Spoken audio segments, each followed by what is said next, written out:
talk show. Come one, come all to learn and grow. Welcome to the Village Talk Show.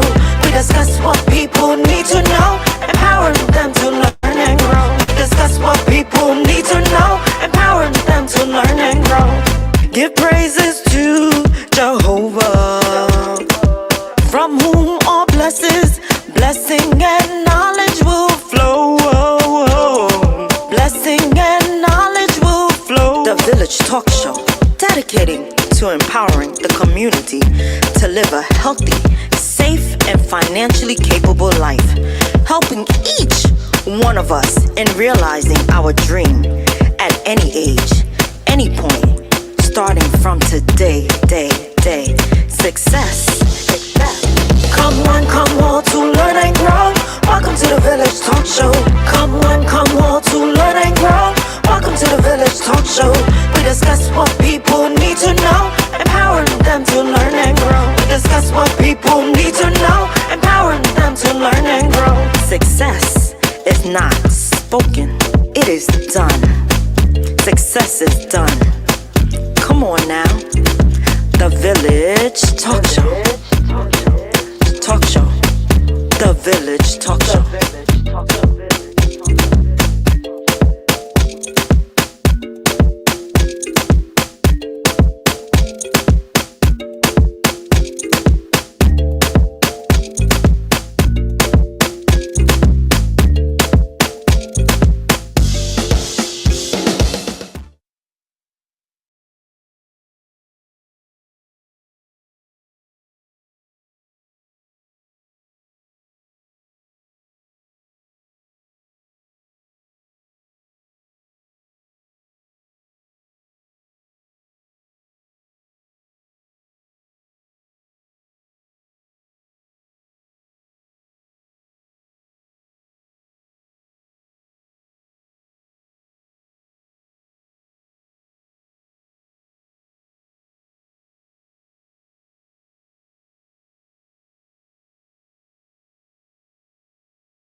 Understand why. Can you hear me now? Can you hear me now? Can you hear me now? No. You just had something. I heard the music. Come one, come all to learn and grow. Welcome to the Village Talk Show. Come one, come all to learn and grow. Welcome to the Village Talk Show. We discuss what people need to know, empowering them to learn and grow. We discuss what people need to know, empowering them to learn and grow. Give praises to Jehovah, from whom all blessing and knowledge will flow. Blessing and knowledge will flow. The Village Talk Show, dedicating to empowering the community to live a healthy, safe, and financially capable life, helping each one of us in realizing our dream at any age, any point, starting from today, day. Success. Come one, come all to learn and grow. Welcome to the Village Talk Show. Come one, come all to learn and grow. Welcome to the Village Talk Show. We discuss what people need to know, empowering them to learn and grow. We discuss what people need to know, empowering them to learn and grow. Success is not spoken. 1 2 1 2 1 2 in the Nope, place. nothing at all. Here we go. You can hear me now? Oh, Village Talk Show. I can hear it now. I can hear it now. Microphone. I can't hear you. The Village Talk Show, dedicating Hey! to empowering the community. You don't take no chances, dog. All right, so we good. We good. Andre. Yeah. All right. So we good. Good evening, ladies and gentlemen, and thank you so much for joining us on the Village. You gotta forgive. There was something that happened in the studio that came off the air, so you couldn't even have heard. Like, you know, somebody was talking. We don't even on the computer. Somebody pulled up a wrong app. So if you heard something, it was a bad app. I apologize for using my profanity. Yeah, no, me owning up to your. Use the F word, so it's inappropriate at this point in time. I should have said freaking Andre, not effing Andre. All right, Andre gets all the credit. Andre, in leadership, you get no credit and all the blame. Am I correct, John? That's how it works, right? Right, you get all the credit. So, ladies and gentlemen, thank you so much for joining us today on the Village. Today, Thursday. Um, and so you know, a couple of things just want to say, you catch us right on YouTube, you catch us on Facebook, the Village Show 30, the Village Radio Show.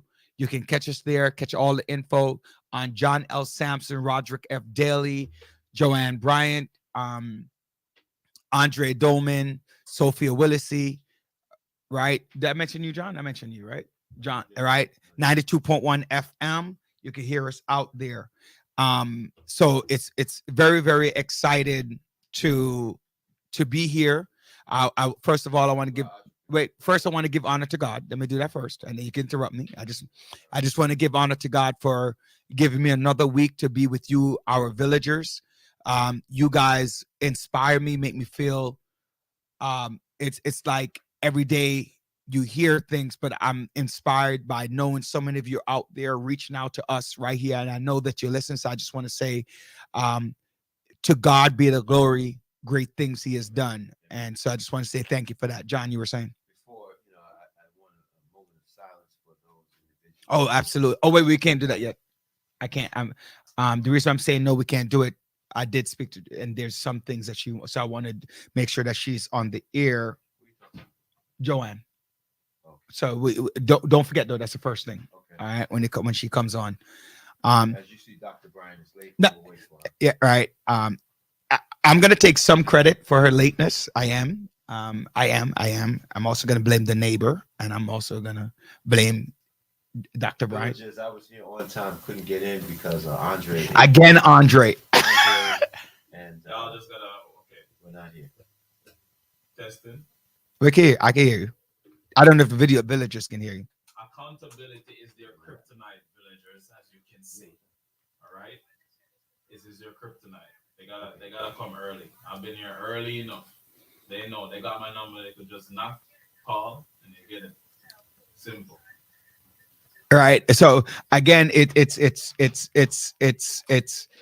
Andre's fault because we were outside, and then there was and then there was an issue with the with the computer, so that added to our dismay, right? And then a couple of things, but there's so many things going on, and we have a jam-packed show today. So if you're with us, you can always, just like baseball, right? If you don't catch us right now, you could grab us back on YouTube, right, at the Village Show, Village Radio Talk Show, right, on YouTube at the Village Radio Talk Show on YouTube. If you catch it, we have today we have both candidates running for the 58th Assembly District in New York City to replace our great illustrious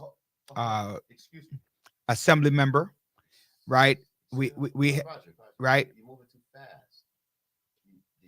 Did you tell the people the importance of a special election? Wait, I didn't even tell it. Hold on. So just to remind everybody that thank you so much that the Village Talk Show is dedicated to empowering the community to live a healthy, safe, and financially capable life through education, helping each one of us in realizing our dreams at any age, any point, starting from today. I just want to remember, success is not just spoken, it is done. What are you doing to be successful?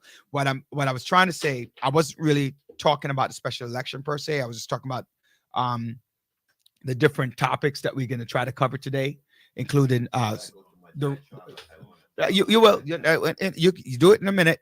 We have the COVID situation, the rise of COVID, no new mandates. We're talking about the Trumpism and the election, what has happened, that he has lost some, gained, and kept some in certain parts of the country, places where we didn't even expect for him to lose credibility.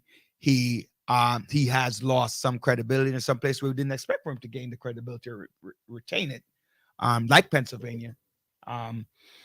He has. And then we have the war in Ukraine, and then we're talking about gun violence. So what's your diatribe, John? My diatribe is this: villagers, we need to wake up. I go down the streets, I drive down, I walk down And the gas I price. drive down Forgot about that street. too. The gas prices are out of control. The price of food is out of The price of control. living. The price of you know what, Roger? The price of living is out of control. And what I'm saying to all my villagers is that we need to pay attention to the political climate of what's going on, not only in our communities, but throughout this world, because it is truly having an impact upon our way of living. And more so that, I think of it, everybody talks about what's going on in the Supreme Court and the federal government. Villagers, let's pay attention as to what's going on in our local communities. These local races mean a lot, and they really impact our daily living.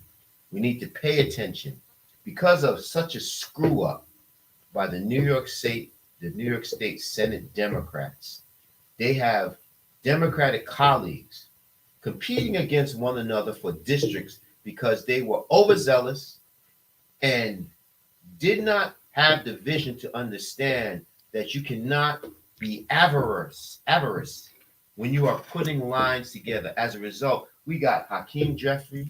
I was just about We to talk got about Yvette Clark in living. competition against one another. The possibility of losing one of those individuals who really support our community. And this lies at the hands of the New York State Senate Democrats. They are the ones who did the congressional lines and the Senate lines. As a result, we as constituents throughout New York State will pay for it. Wake up, villagers. Wake up. Next week we have a special election, and therefore after that we have a primary election in June. But you see what's going on in the economy. That's the federal government. What truly impacts our daily living is what goes on in our local government. I want to talk about. I was talking to somebody today, and we're literally, we're just catching up. We haven't spoken in a while, and I was talking to her, and she's in politics, like how we love to talk about politics as well. And we're having a conversation, and we're talking about the same thing, how they drew the line. How do you draw the line for two very dominant congresspersons in our community, who both of them are fighting for the community and have, in my purview, deserve to be reelected, both of them, and then you want to move them out of the district by placing them in this, moving one of them by placing one of them in the other one's district. But Roger, it is the New York State Senate Democrats' fault for creating this whole scenario. When the Republicans were in control, the Republicans knew to go but so far. The Democrats went overboard. And as a result, the Democrats we want reform. But when they put in power, you see how they abuse and they misuse their power. They had an opportunity. And what they did was they created an opportunity where we in our minority community will be impacted because of decisions that they have made. And then it's like, oh, we're sorry. I got to protect me. No, it's not. And this is one of the problems I have. And again, I was talking to another person, and the person was saying that he was thinking about running on the Republican line. All right. And I was, and we were talking about running on the Republican line in Brooklyn. It's not really going to be. You're not getting anywhere. You're not getting anywhere unless if you're dealing with Bay Ridge or those areas, right? Southern tier, but otherwise those City, Brooklyn, or New York is predominantly Democratic. However, there's enclaves within the 5 boroughs that do trend Republican. Republican, like Staten Island. I was explaining that to him. But I can see, because the way the Democrats have squandered their opportunity on the federal and the state level. Thank goodness for, everybody can talk what they can say about the mayor. But one thing I can say about the mayor is that his whole thing is to focus on the betterment of the betterment of the people in the community. He doesn't care about party labels. His issue is, I need to take care of the constituents, the 8 million people that I represent here in New York City. I don't care if I have a Democrat commissioner or a Republican commissioner or an independent commissioner. I want to get stuff done. And that's his mantra. Absolutely. And it's very sad. It's very sad when people want to switch parties, because as Democrats, we're not doing what we're supposed to do as Democrats. Or, I am a registered Democrat, right? I'm a registered Democrat, but I'm not a liberal Democrat. I'm not a left.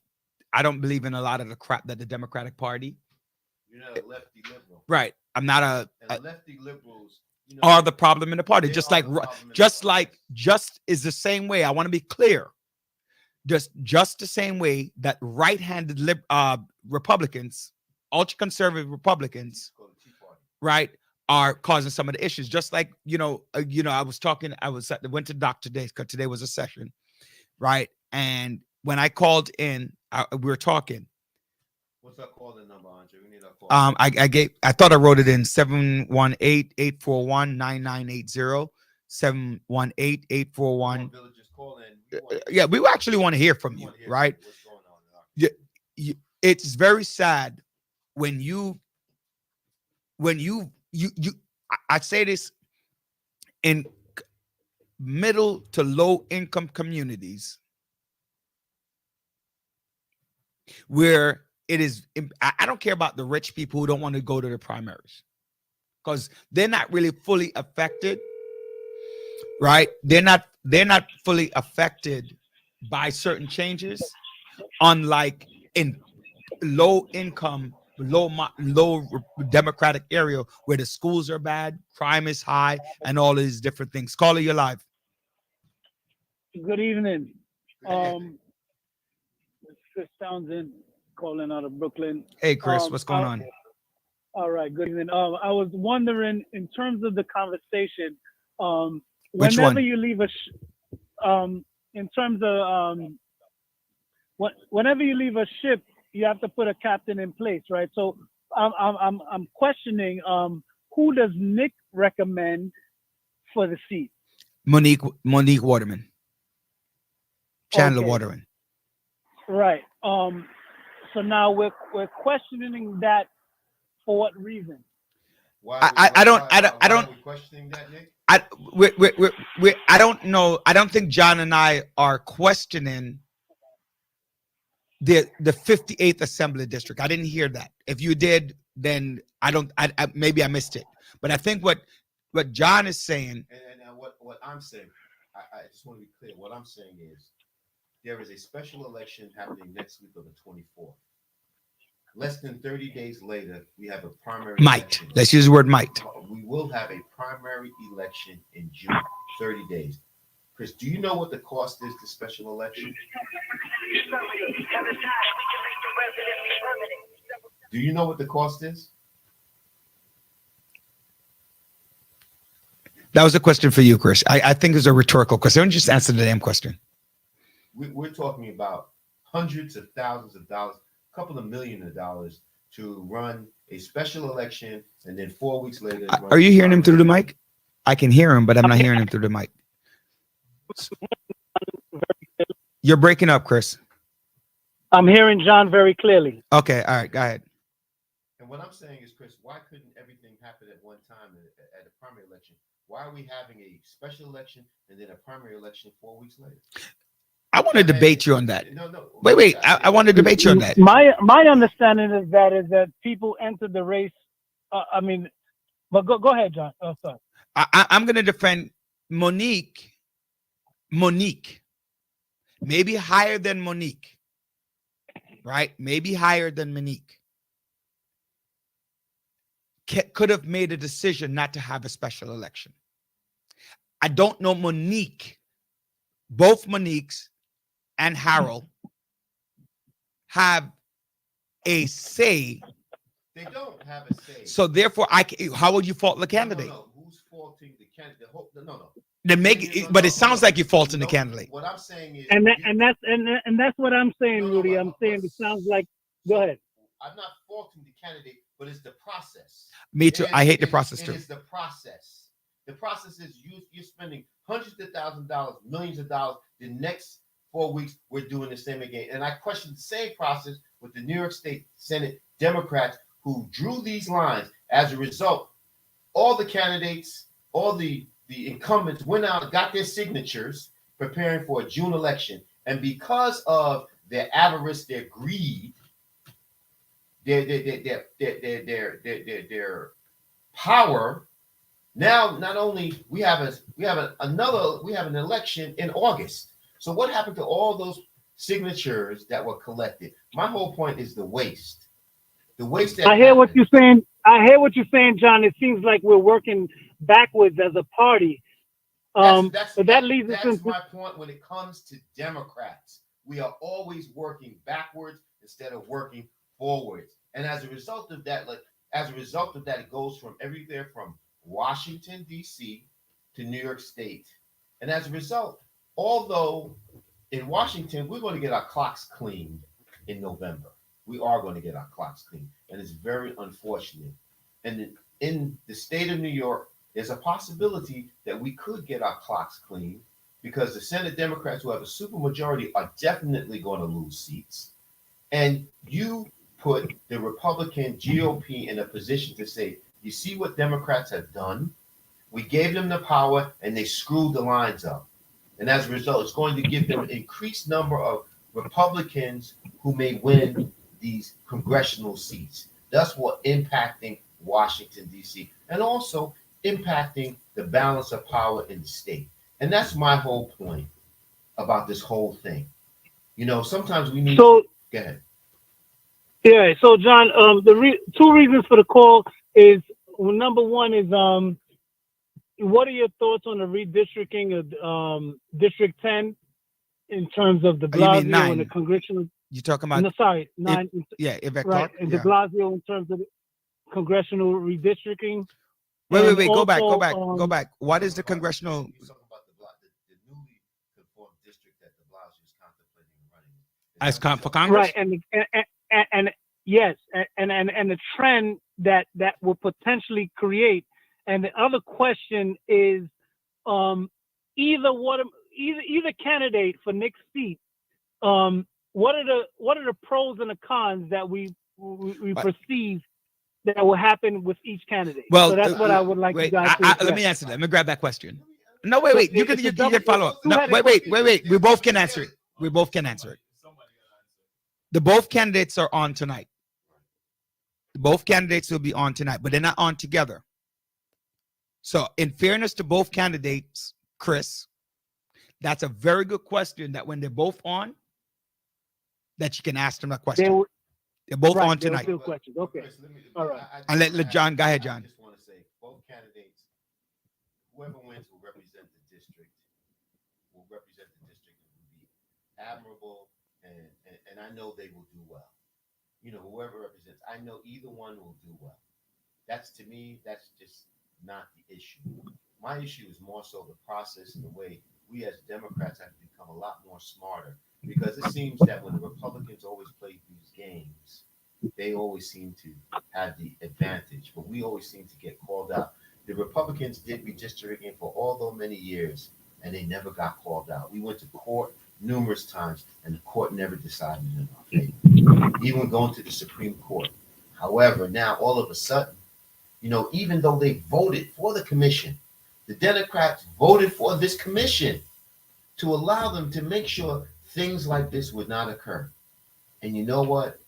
This is happening when we have, you know, Yvette Clarke against Hakeem Jeffries. You got Maloney versus Jerry Nadler. You got Montclair, the gentleman, the Montclair Bowman? and Bowman, two African Americans, possibly in competition for one another.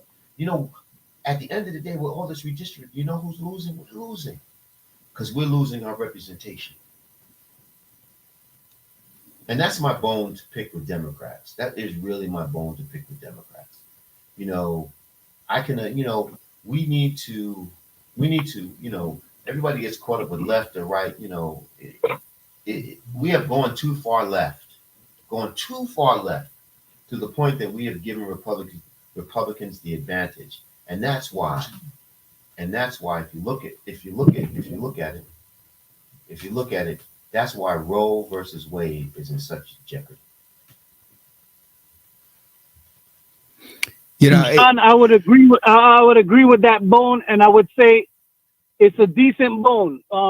Better than a chicken bone, I would say. If it's maybe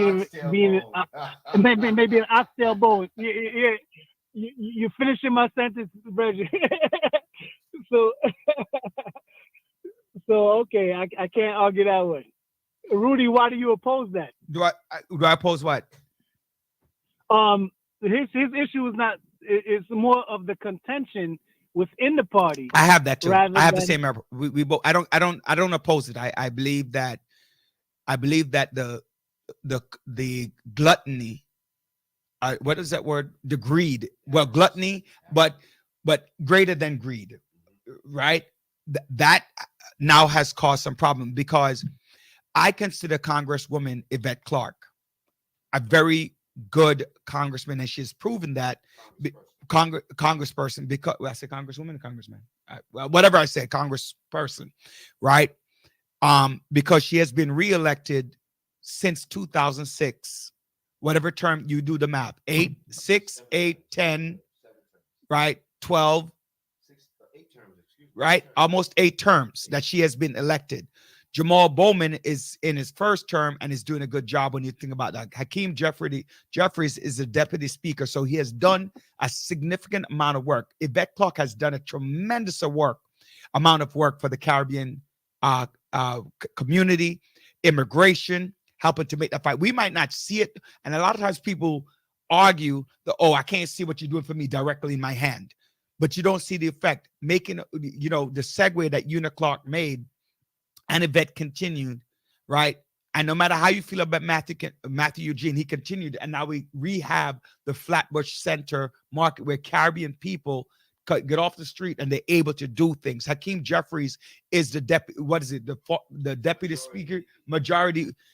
Has a political role, only being elected in 2012, starting office 2013, right? So you look at he's only there. This is his 5th term that he's looking at, or 6th.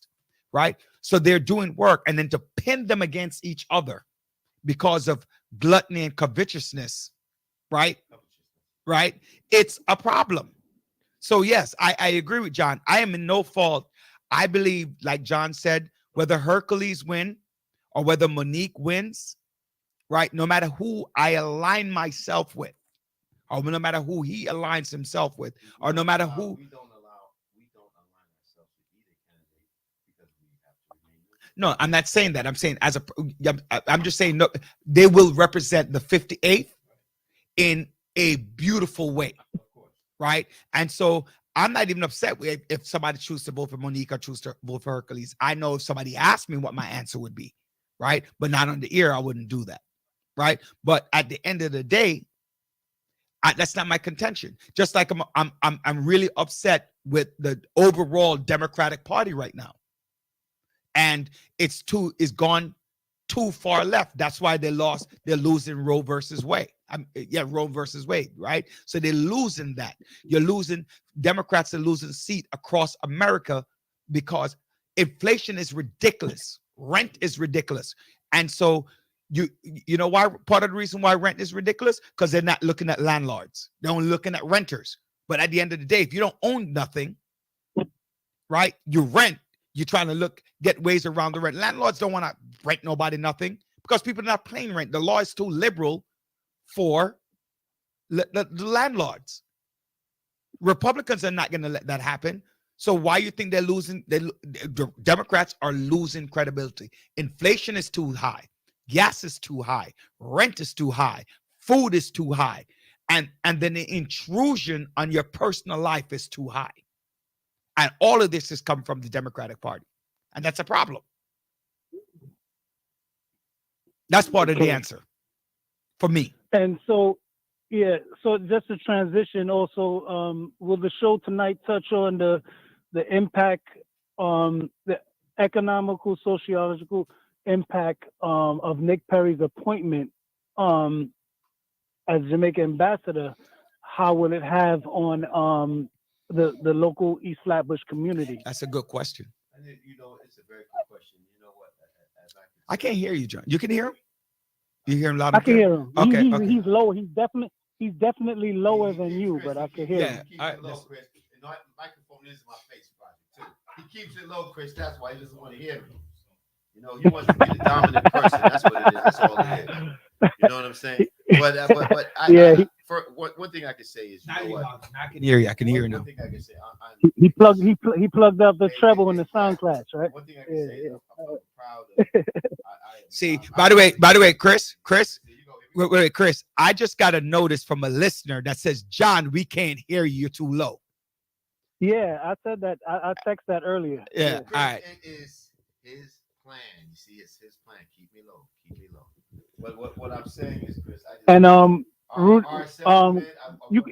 you could lock me off here. I'll listen to you guys going forward. I just want to Yeah. I want to commend our Assemblyman Nick Perry. This is an excellent way to go out. This is an excellent way to leave public office and to become the ambassador. I think it will truly impact our communities here. And it's always good to have a friend overseas. So I want to commend him. I want to commend his wife Joyce, his family. Nick's been in this game a long time. He's paid his dues. 1992, 1988. And he's finally going to receive his flowers as becoming the ambassador of Jamaica.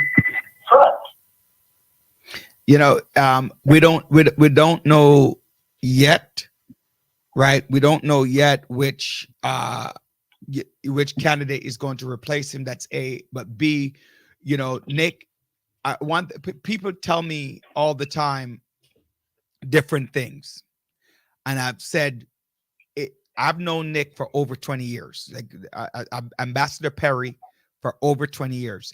And the one thing I could say out loud that Ambassador Perry, right? Hey, Tony. Hey, what's up, Tony? How you doing? Hey, Tony, you got time enough to listen to the show? Not you, man. I thought you'd be representing the mayor in all 6 boroughs. Right. He has always worked for the community. Hold on. Wait. Let me answer Chris' question first, and you're gonna go to wait. You can answer that when we're done. He has always worked for the community, worked for immigration. His office, Dalton Robinson, Frank Shea, Vivian Bent, all of them have done a job to ensure that the community gets what it needs. So I think that him getting elevated to become ambassador is one of the greatest moves that could happen, because not only is he Jamaican by birth and understand the diaspora of the Caribbean community, but he has spent over 50 years in the United States serving the military, so you understand both words. When I come to Jamaica, Nick, I just want VIP treatment. That's all, man. That's all I ask for, man. That's it. Dr. Bryant, welcome. Right. Welcome, Dr. Bryant. How's the chicken? I didn't try it. How you didn't try the chicken yet? What's wrong with you? Because Jamila, John wants to touch on what you got to say, and then I'll follow up. good evening. And it is wrong with the house. That's what's wrong. A lot is wrong with the housing system. John, I can't hear Chris, you. thank you for talking. You can't hear me, Dr. Bryant? Yeah, I think it's the mic. Yeah. It's Mike. Can you hear me now, Dr. Bryant? A little higher. Bring up your mic just a little higher. Let's see. Higher. You gotta sit close to me, John. I don't want to sit close to you. I want to sit next to you. All right. Well, I just want to say, that's the problem, because landlords can't coexist without tenants, and tenants can't coexist without landlords. There needs to be a happy medium. Because at the end of the day, the mortgage company wants their payments, the city wants their payments. So what is happening? How are we going to help those landlords who have to pay their mortgage and have to pay all these city taxes? You know, tenants don't understand. Yo, mad people are complaining about your mic, dog. Well, I mean, what can I do? You give me a It's not me. It's the mic. It's the mic. Don't even call my right. name. It's Call my name. Andre's name. Don't call my name. Switch mics. Because Roger. Yeah, you know what? Let me use that one. I don't think you can't reach him though. You can't reach. Wait, John, do it from that side. Maybe you could do it from that side. Right? You let him use this mic and then do it from that side so he's on air that way. Yeah, John, everybody's complaining they can't hear you. I'm getting mad text messages, man. Well, it's not my fault. It's your fault, my friend. Now we can hear you. We can hear Okay, you good great. and loud. All right. So what I'm saying is, hey, what's up, brother Warren? Okay, now can you hear me now? I hope. Yeah, we can hear you. We can hear you. We can hear you. Bring up his volume just a little bit more. And But then now we can't see him. It is what it is, baby.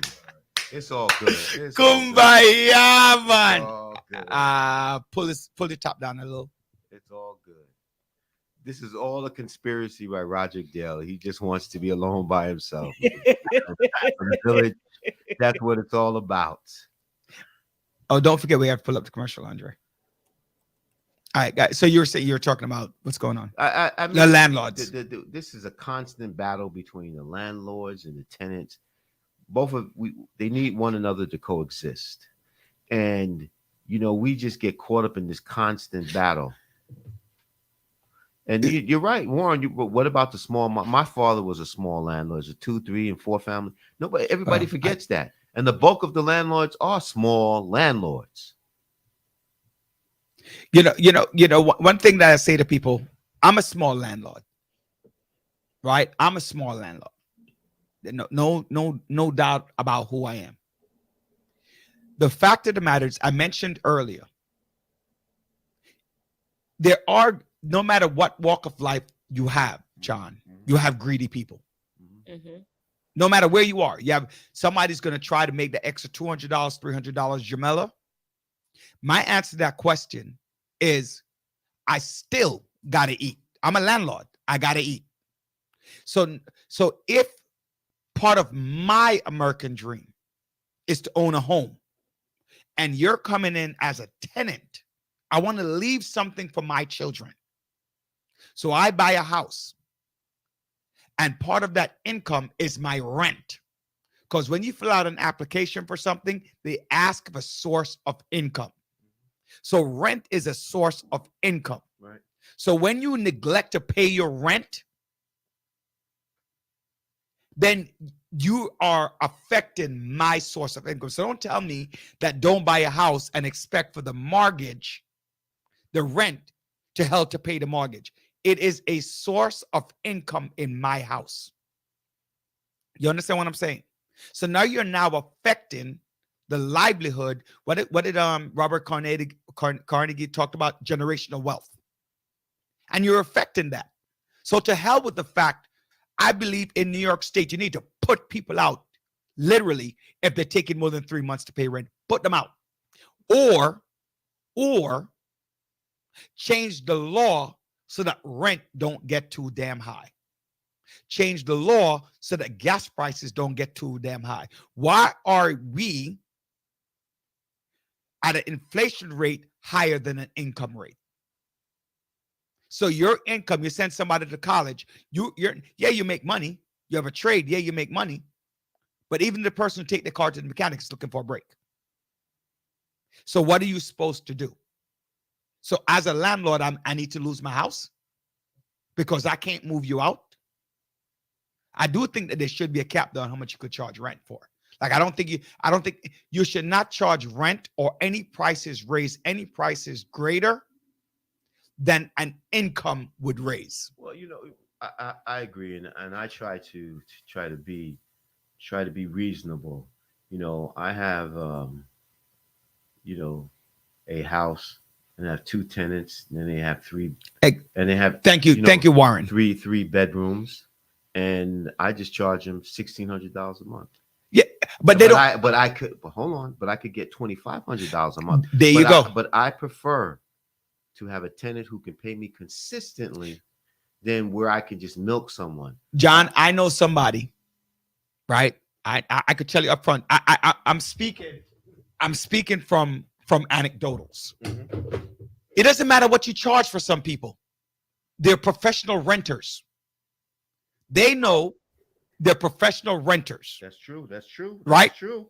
They're They pay 1 month and then they're staying out that's it. for And they know they stay there for 3 4 or 5 months, and they stay there because they know they're not going anywhere. So you're picking the wrong individual. No, you're not picking the wrong individuals. There are people who are professional renters. I'm not asking you this. And Dr. Bryant, some people who were working Mhm. during the pandemic when there was this moratorium and they could have afforded to pay rent, Mhm. they chose not to pay rent, but they could afford it because they were working. Yep. But they wanted to take advantage. And that's my whole point. The mortgage companies do not give the landlords a break. You may go into forbearance, but they tack it on the back end of true. those mortgages. Mhm. And that's what they do. And you know what? Tenants really don't understand until they become a homeowner. Yep. Because once they become a homeowner, they totally understand what it is to when a tenant can't say, I can't pay you. But I can. And you can't tell a mortgage company that. And you can't tell the water and sewer. You know, you can't. Hey, you're right, Warren. You're right. You can't tell the city that I can't pay my water bill. Yeah. Next Yeah. thing you know, you lose your meter. Yo, Jamela, I can say this to you. My wife, you would love for my wife to be your landlord. Trust me. If you call her for anything, John, she's going to get it fixed. And she's going to get it fixed the right way. And we 100% do not charge a tenant. Just like you don't charge the value of your property, we don't charge the value of the property. And we have tenants who, it's like, what? So yes. How do you screen them before you decide to act? No, I'm not saying you don't. I'm just telling you, you screen them all you want. I'm telling you that you have professional renters. I'm not asking you if you have professional renters or not. I've come across more than 25 cases of professional renters. Mm. They pay 1 month or 2, 2 months, and then the next thing you know, they're never. They're not paying it. Because they know, first of all, if they have a young kid, right, they know the system is not going to put them out. So you're talking about 6 to 8 months. I don't rent people who have kids. Yeah, and then when John says that, now people are like he's but it's true. Once you have a young kid or an elderly person, you're not. What are you gonna do? So now you have people purposely discriminating against people because the law does not provide assistance. You cannot tell the bank you're not paying your rent. Nope. You can't. I mean, your mortgage. You can't. Right. And so at the end of the day, when you look at certain conversations, it's about what is it that you can do as a small landlord. I'm not. Yep. Yeah. So that's why villagers, it's unfortunate, but I'm going to tell you something.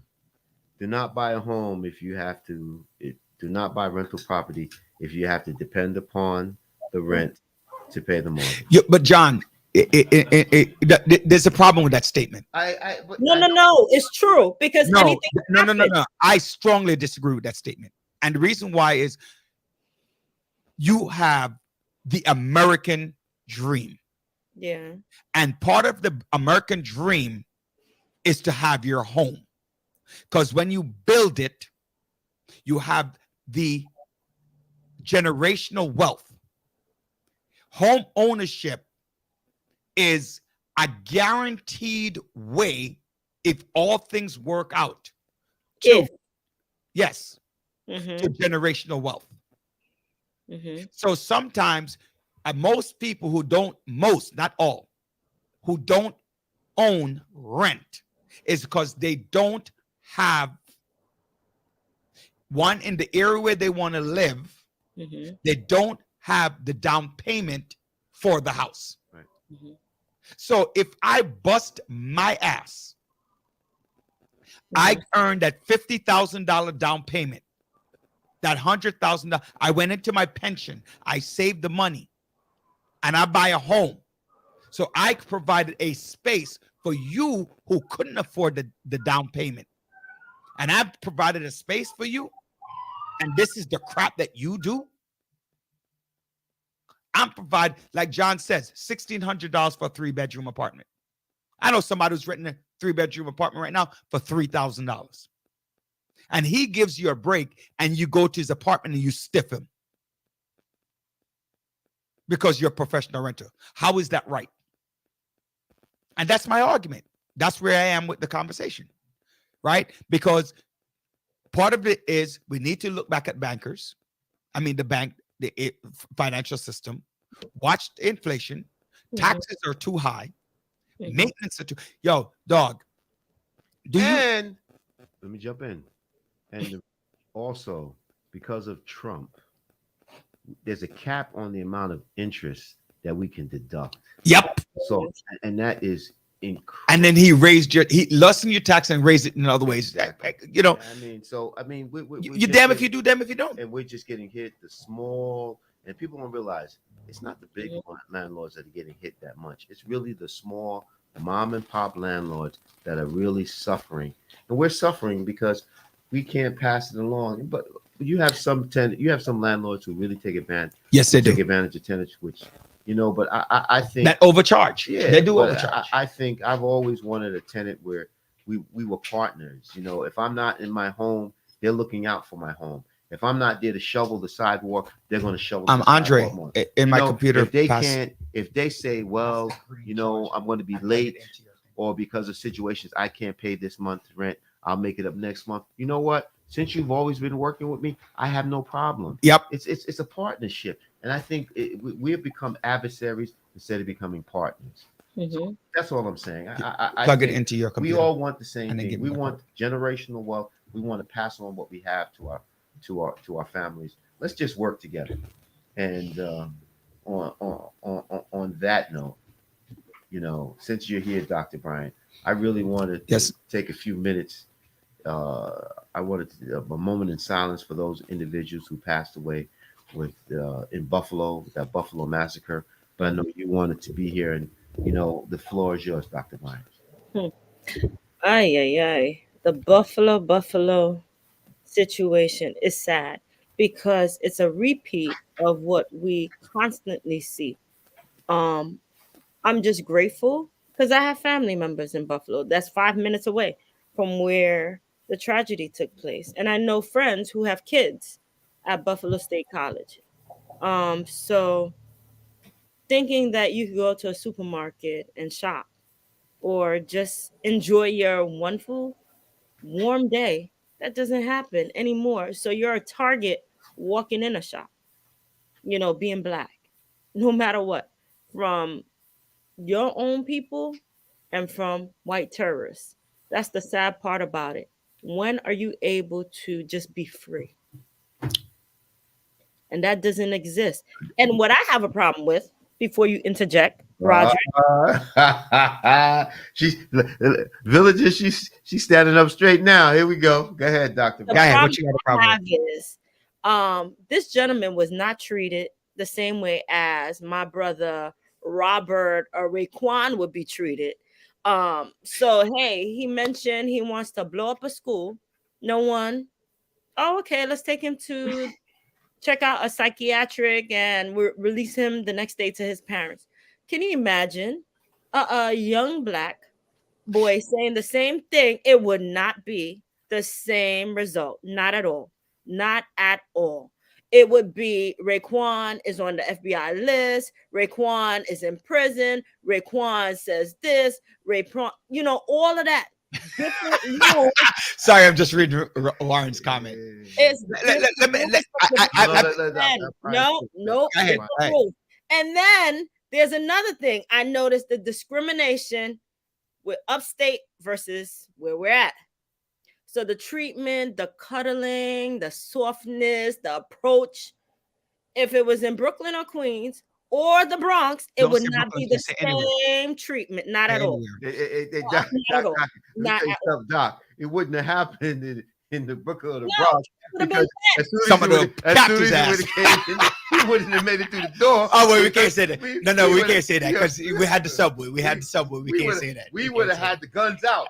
We would have had the guns Oh, out. like Roderick wants, right? You take yours out, I take mine out, right? Listen. Listen, Of course allow- he's right. You let were me- right, let- Warren, you were right. Listen, I Warren. want to say something like Joe. Mm. I hate to say it this way, but black people got to wake up. You got to wake up. The white supremacists have the manual on what to do when crime happens. Right? Right? Mhm. I know, right, that they know when the police comes, do this, do that, Oh wow. right? No, Sampras, I'm not talking about you. We're just talking about rent and the cost of living. That's all we're talking about. We're not talking about you. But thank you for listening, though. Right? The fact of the matter is when the police comes, you don't move. You don't argue. You don't say nothing. You don't raise the gun. You don't say nothing. You don't move. You put your hand forward. I give up. They can't shoot you. And they have the manual down pat. Mm. They read about these things. A lot of times you find us black folks, we're arguing a point and you're not going to win. Because first of all, that cop, one, there's a I don't want to say innate, because it's not innate. It is a learned behavior to be afraid of black people. Mm. Learn. I was having this is a conversation we're having today. And I'm talking to a white man while I was having this conversation. There's, the drill.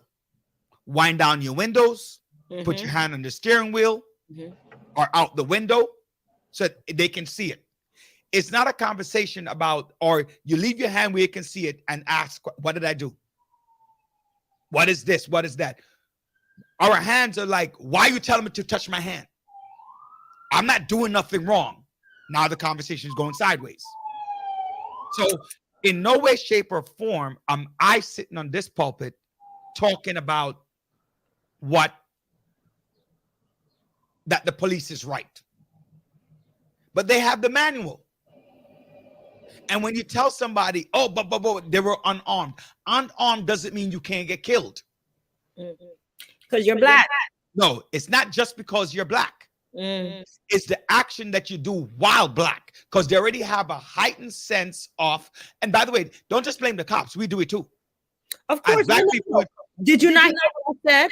right? We are no matter what. There's a feedback. No, we're a threat against each other. No matter, we see the black man in the hood, wearing his hoodie, pulling his pants down, with a certain swag in his walk, and you have a heightened sense of fear as well. Even us. So we fail to sometimes realize that these police officers are human.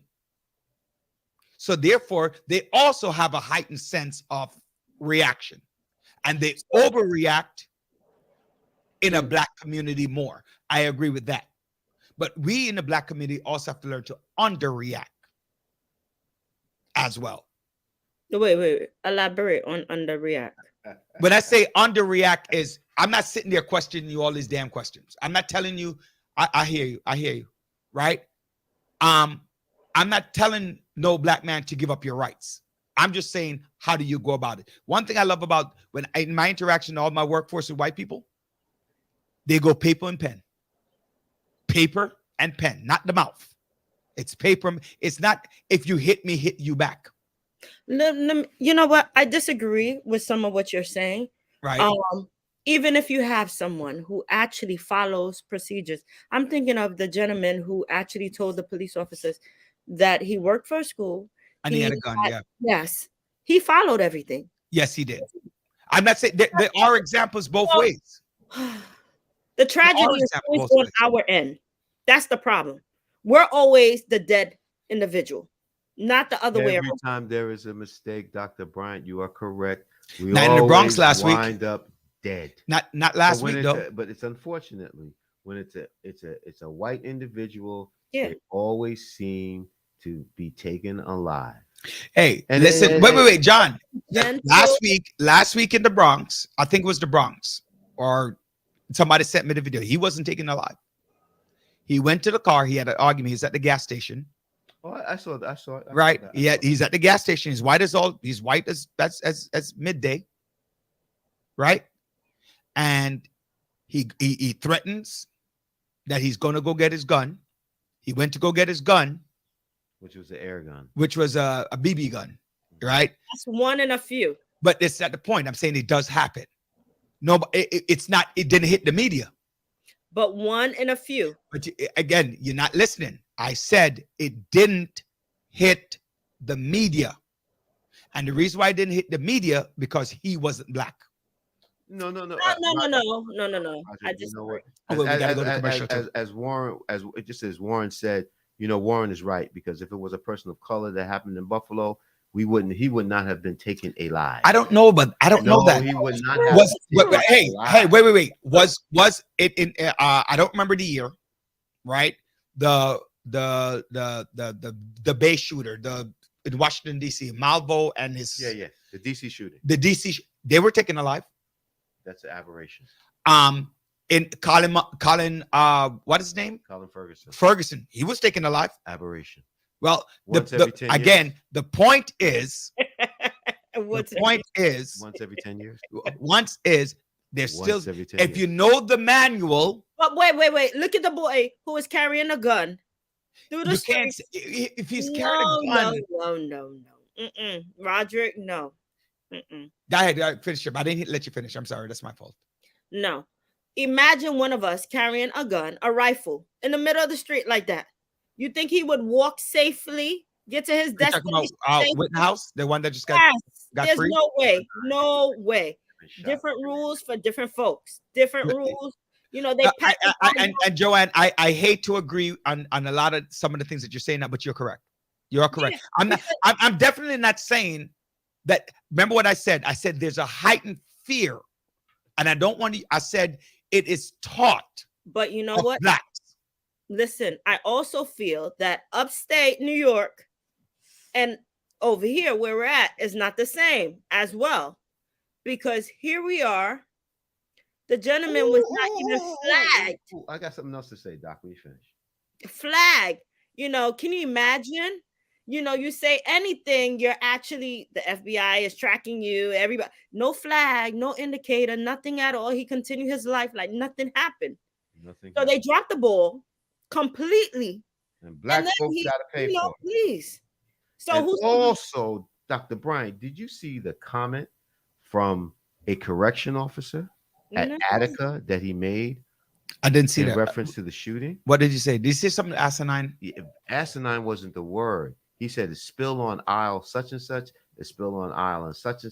Oh. Derogatory Are you comment. serious And about this- the dead people? Yes, and this is a correction officer in a New York State prison, Attica at that. And it just tells you the mindset. Yes, that's what I'm saying. That somebody. I want to touch on religion. I know we don't have enough time. Somebody, my cousin sent out a prayer. We have time. Let's go. Put it up. All right, we're gonna go to a commercial right now. Thank you, Warren, for your feedback. And this Definitely. commercial, Kathy, is for you. All right, because I remembered that you were asking. Listen, Single Parent University. The Village Radio Talk Show is brought to you by the Single Parent University. We're open admissions, course curriculum, personal development, mindful parenting, support seminar, financial management, and nutrition and wellness. Free session childcare, transportation, social support hub, resume and cover letter writing, career exploration, and legal assistance. So do reach out to the Single Parent University at, ready, Kathy? You got your pen? 646-779-6767 or text SPU to 71441. Again, Single Parent University, brought to you. Speaking also about our hey, Joe, while we're on commercial, Joe, you should go try the taste the jerk pork. Where did Joe go? We lost her. Oh, that's what you were doing, tasting it? I'm so happy. Did you taste the jerk pork? I did taste it. How was it? It was good. Did you try the jerk chicken or just jerk pork? I tried the jerk pork first. It was good, right? It was good. It was good. No, she did. That's why she came off the air.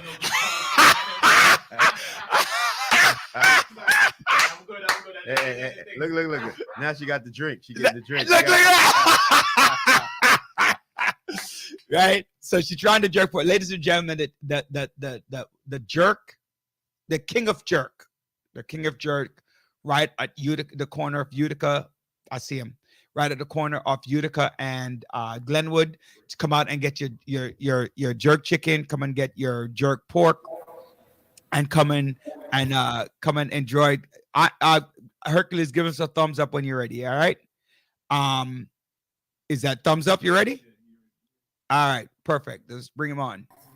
All right, ladies and gentlemen, we have had. You look like you're in the school. You would know. You're an educator. Yes. You're getting a feedback. Just wherever you are, that feedback is wrong.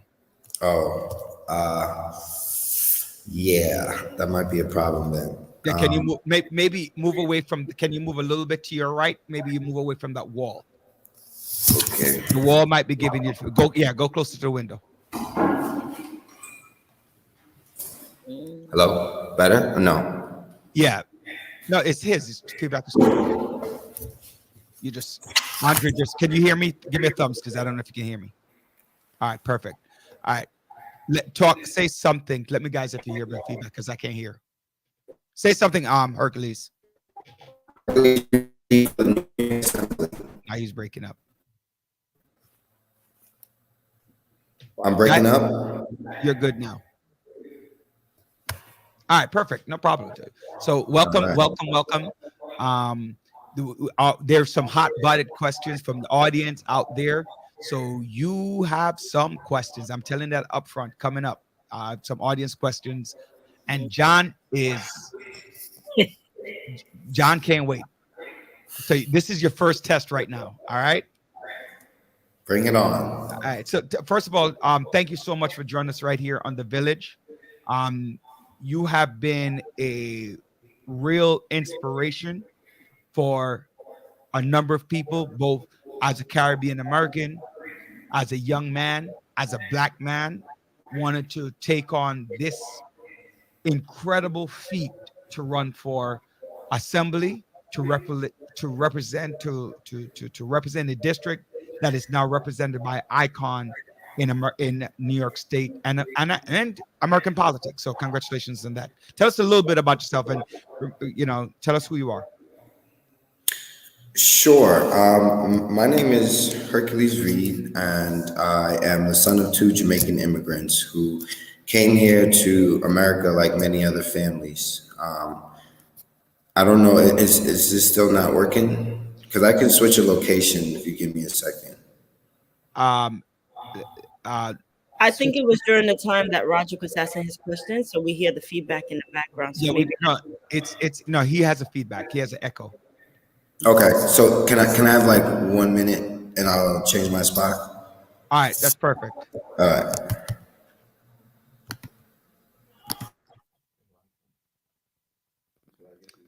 Yeah. So,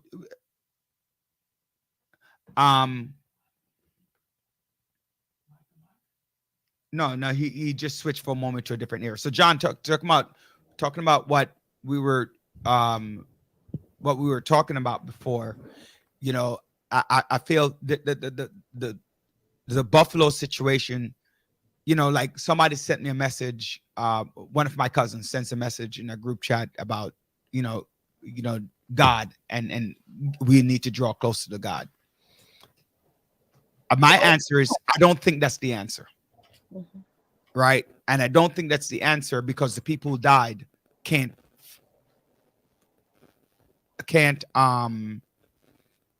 repent.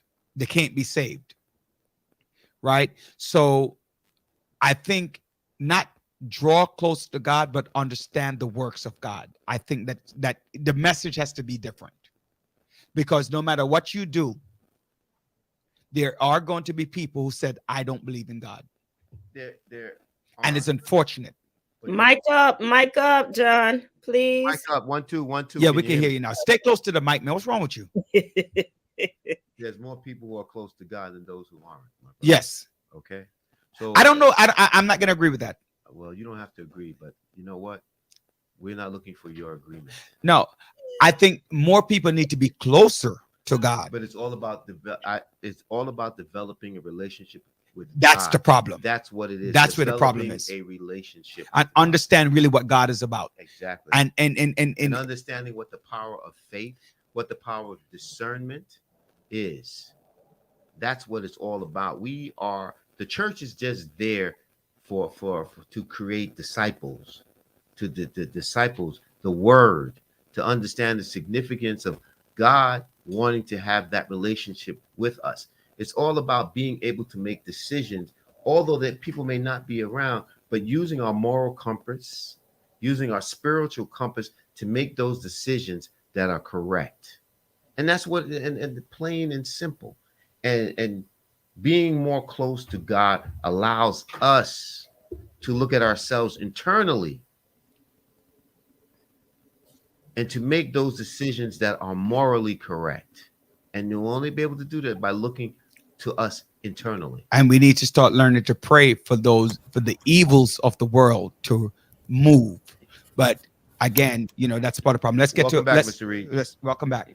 Thank you. How's this? How's my sound? Much better. There's the role of being on the campaign trail, trying to make it all work. Were you voting? Were you at the No, voting? tonight is the 67 precinct council meeting, so it's over here by Success Academy. Okay, got you. So you were there. Perfect. You were telling us a little bit. You're Jamaican immigrant, and just tell us quickly. Yeah, sure. So both my parents came from Jamaica. Hercules, man, we know who you are. We know your parents are, brother. Tell us what you're going to do for the district. What's happening? There's two different questions happening. Which one? Both questions are important. I want to hear it, man. I think both questions are important because part of his. Wait, hold on. Brother, I want to hear from you. Wait, Hercules. Wait. We're gonna hear from Hercules. I want to hear from Mr. Reed. Mr. Reed, tell us what you're going to do for the 58th, man. He's overruling me, Hercules. Go ahead. I see. I'm just waiting for it to settle down so I can answer. I'm overruled. All right. So, okay. So what am I going to do for this community? First and foremost, this community has been very clear that they're tired of politics as usual. And what am I going to do? I'm going in on day one, and I've been showing them a new way, a new vision of what leadership can look like and should look like. I'm bringing the energy of being a 29-year-old who has the level of experience that someone, maybe older than me may also have. So I'm bringing that passion, that energy, and the excitement to serve that I feel has been missing from this community for a long time. As far as tangible change, inspiring the next generations of leaders is important. Giving them something to look up to and look forward to is also very important. And I must lead by example. Then we think about things like, education. Education to me is one of my main priorities. Where I believe where you at, brother. Wait. You don't want to hear where you came from. You already said that. No. How did you get to this point? You know what I'm saying? What did first you asked me what am I gonna do? Now you're going back to Roderick's question. Yeah, see what I'm saying, Hercules? But Hercules, what I'm saying is, I want to tell the people what inspired you to put you in this position so you can run for office, man. That's what people want to hear, man. Right. And that is my story, right? So again, my parents coming from Jamaica, right? That's a part of this story where they inspired me to do my part, to get involved, to be a man of service, to enjoy and focus on community service, helping my elders who paved the way for me to be here, right? So at the core, that is how I was raised, right? Then growing up, once I got into college, I joined student government, became the student government president. it gave me another lens on what's important when it comes to everyday life and how there's people sitting at tables making decisions, spending money, and impacting my life. At the time, it was my public higher education experience where, they kept raising tuition and students couldn't afford already to go to college. It was the fact that students in college had housing issues where they couldn't afford to live in apartments, food insecurity, immigration support, where a lot of folks were on visas, couldn't get access to financial aid, right? So these were my people, my situations from East Flatbush, Brownsville, Canarsie, all over the city, right? And so while I was serving, I realized that they need more people like me who are paying attention and willing to do the work, to fight for everyday people. And so I realized there wasn't that many of us, and I kept going. I went on to, work and serve in my local community board because I wanted to get more grassroots down on the ground to see all the issues of the community. I also had a chance to work at Brooklyn Borough Hall, where again, I just continued to go into spaces where one, I was hearing a lot of no's from these elected officials about what we needed. They didn't have enough funding, or they didn't want to invest into these things. But then you would see them spend money on all these pet projects, and it would confuse people like me and my peers. And so, in my community where I'm looking to run now, I'm speaking to the residents. And again, there's the same conversation of, we've been here for 30 years, 20 years, and things are not getting better. They're getting worse. And so I ask myself, I say, well, then what's missing? Is it someone to have the courage to not take no for an answer, to fight through until there's a compromise or a yes in what the community is asking for? And I'm inspired to be that person that's saying, I'm not going to stop fighting until we get what we deserve. Not what we need, what we deserve. Hercules, I just want to just interject one time. And you talk about spending, waste and spending, and one of my pet peeves is that this special election that was called next week, Tuesday, and then 28 days later, we're doing a primary election.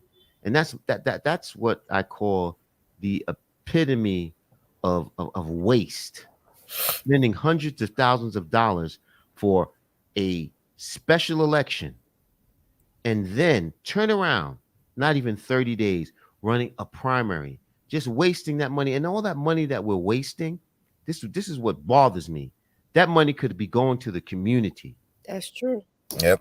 And I guarantee you, if the community knew that we were spending about, $2 million, say, give or take, on a special election where right now it's day 5, day 6, and we probably haven't cracked 200 votes, they would not be happy. And so, this is what I say when we're tired of politics as usual. And I wasn't going to participate in the special, right? Because of that reason where I didn't want to support something that made no sense, that the community wasn't going to be a part of. And when I realized that county committee meeting happened and it went uncontested, so we're going into an uncontested special election primary, I said, no, the community deserves better. And so I went to the community and I got their permission to be on the ballot for the special election. And that's why I ended up being a part of this election, because I said that what happened was business and politics as usual, and the community deserves better. You brought up we're struggling right now in the light of Buffalo, in the light of what happened on the subway. We're talking about the 11-year-old girl who got shot, and the 12-year-old boy who got shot literally, I believe, is right across the street from the district that you're running in. And the things that are happening in school, talking about removing school safety, talking about the different things that look at safety. What does it look like? What does it look like for you when you're in the state assembly when we talk about violence? Yeah, it looks like going to the core. The core of the issue is, one, the need for us to support families more, but in the sense where we're supporting them from birth to profession. And I think that the more you're able to raise healthy children and healthy families, a lot of this gun violence conversation will start to go in a different direction. But there's a lot of young people out there. There's a lot of people out there who feel lost and they feel powerless, and that ties back into my education piece. When I'm in the New York State Assembly, I'm going to be focusing on educating, and what that looks like is from the womb, where you're supporting the mom who's giving birth to the child so that she can actually have a stressless and successful labor. Because if folks don't understand, if a mother is going through a lot of stress while giving birth to that child, a lot of that does impact pregnancy. And so then moving on, the child is being born, making sure that they have that free childcare option where the mom and the family can now go to work and they have the support they need and a quality space for their child to go to be educated. As that child now grows up and goes into, pre-K and K through 12, ensuring that they have a better learning experience than they have right now. Right now, the curriculum and the schooling has not changed for decades. That's something that I'm going to be targeting. Ensuring that it's updated. We have control over the education law, which governs how education happens in our state. And that's something that I'm going to be focusing on. But it also looks like tutoring, after school programs, opportunities for our young people, financial literacy, bringing back the skills into the schools where they're learning how to do stuff that I did when I was in school. I learned how to use a skill saw in school. But Hercules, I And just want to interject 1 second. But you're doing some of this because of the position that you're holding now. Is that correct? yes, And what well, position is that? I mean, I would say that a lot of what I'm doing now is by way of, And what are you you know, doing now? Let the people know what you're doing now. well, I'm actually at the School of Construction Authority right now, helping to build and design schools around our neighborhood and actually upgrade the infrastructures that we're struggling to get upgraded. There's a lot of funding, I believe about $5 billion that went into capital projects over these next couple of years, which is a historical investment from the city and the state, I believe.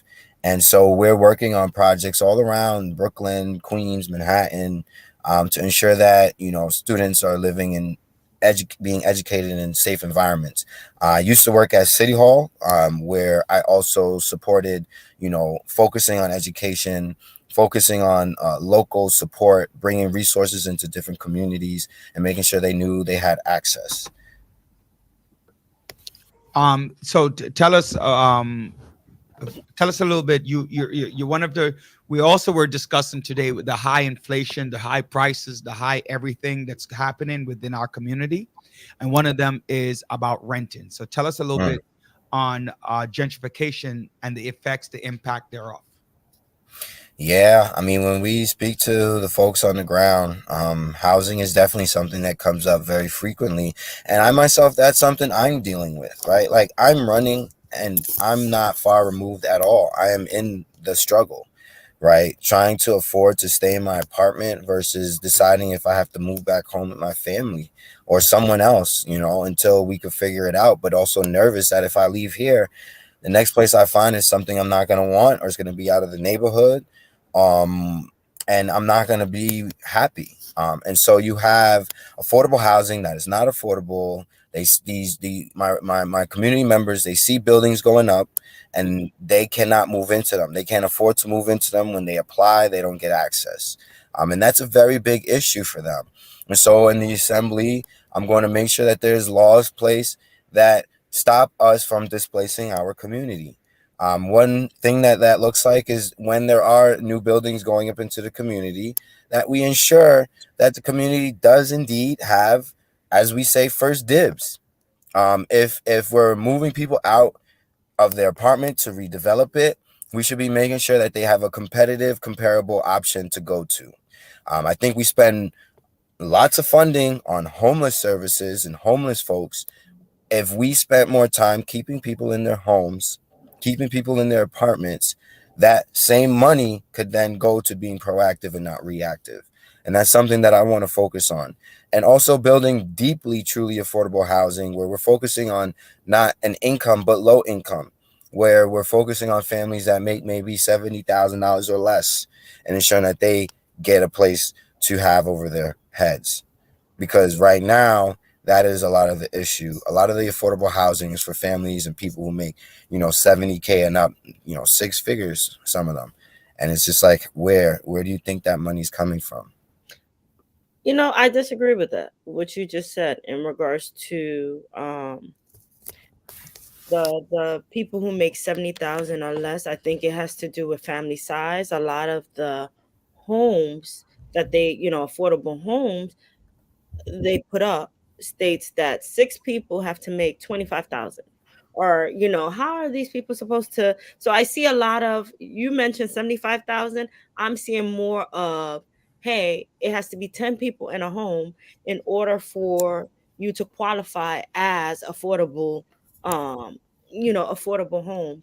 Like, it's unrealistic compared to what people are actually making, like 35,000 and 6 people in the place. Really, that's not realistic. Yeah. Or you're having, if you do make 100,000, you have to have at least 12 people in the place. So there's a disconnect overall with what they consider affordable homes in regards to reality. Yeah. So I want to add something to that comment, and I 100% agree with Dr. Bryant with what she just said. But I think that people have to begin the process of looking at overall expenses, right? Overall reality, right? Because the overall reality becomes a problem, right? So you might make $200,000 a year, but because of your family situation, your expenses, your this, your that, those things affect, right? Affect what is happening, right? What is happening in our community. So people should not just look at income solely as the answer to the question. So if you are in the state assembly, how are you going to surpass it? And one of the things, again, that we were talking about is low income. Not we didn't use the word low income. What was the word we used about the own homeowners? No, I'm just saying, like, so he can answer this question. Mike. Your mic, we got lost. We get caught up in. Why is it that? Can you hear me? Can you hear me, doctor? Use my Roderick's I mic. will use his microphone. Oh, it's better. His microphone is better. We can hear you. You know what? We get caught up too much when everybody's talking about low income, medium income. We just need to make housing affordable across the board. You know what I'm saying? We just need to make it affordable across the board. Period, exclamation point. Why are we making it affordable for one person at this one for one segment to the detriment of another? So it's about, let's just do something that's affordable for people. Right. Based upon their income. And at the same time, if we're going to do something like that, we need to take into consideration, all the other expenses that these homeowners, these renters have to pay. So my thing is, this needs to be a holistic approach. Right. A holistic approach. And my evolution would be getting those same people who are renters, I want them to become homeowners. Yep. That's the goal. That's actually something in our policy plan, where, just like you said, how do we make more renters become homeowners, where we're now looking at generational wealth versus just having a roof over your head. How do we create long-term sustainable opportunities for families? And we know real estate, owning home, owning land, even though it's tricky right now, it's so important. And I agree that at the end of the day, getting into housing that is affordable is just too difficult. And even the housing that exists that someone may qualify for may take them a whole year just to get inside. And so there's a lot of different things that, like, Samson mentioned, it is a holistic circle of things where getting people into the housing that exists now, getting people who are in, apartments, into spaces where they start to go on a process towards being homeowners, and ensuring that the people who have homes can stay in their homes, because that's also a large part of this conversation. Right. That is true. That is true. I, Mhm. so I mean that's a beautiful thing. Your mic. One of my Your mic, dude. that's John's fault. One of my pet peeves is parking rules are in excess. The cameras are in excess. Because he's a speeder. He's a speeder. That's the reason why. Right? No, I'm talking about, and I'm not asking for more cameras. I'm not. But these cameras, and I'm saying it over and over again. We talk about cameras? Yeah, I'm talking about cameras and red light cameras and no left turns. The taxation on the poor, All the time. on the lower socioeconomic issue is a problem. When I drive into affluent communities, and I choose not to move out of my community because I don't feel that when I became an assistant principal, what they call it's not real money, but it is above the average medium income, right? To get rich and switch, because at this point, it's a problem. I drive on Church Avenue. So I'm going to tell you right now, there's a camera on Avenue J and Schenectady. They just put it up. Mm-hmm. There's one on Utica Avenue and Avenue J. There's one on Schenectady between J and I. There's one on Kings Highway between I and H. There are two on Kings Highway. There's one between I and J. Right? There is one in Utica and Flatlands, Utica and Glenwood and Farragut. There's one on Tilden, right? So it keeps going. In that neighborhood, I think I just labeled off about 7 or 8. I drove on 2nd Avenue in Manhattan. I drove on the West Side Highway and I didn't see one. I drove on 4th Avenue, Lexington Avenue in Manhattan. So nobody don't tell me that it's not a taxation on the poor and the lower income. People can't afford it. Who can't spend the time to go to the community board because they don't have a nanny at home to go to the community board and find that. You go in the state because the money comes from the state for the cameras. Yeah. How are you gonna, as a person, gonna in this community that you will represent, if elected, gonna make some conversation about that? What bully pulpit you're gonna use? Yeah, no, I think that it's a combination where on one hand, I do agree that in scenarios like you literally just referenced, where you see cameras popping up in low income communities versus in affluent communities, that is a problem. And that's something that I will not just allow to happen and not speak on. I think that for one, if we're having a rule, it should be across the board.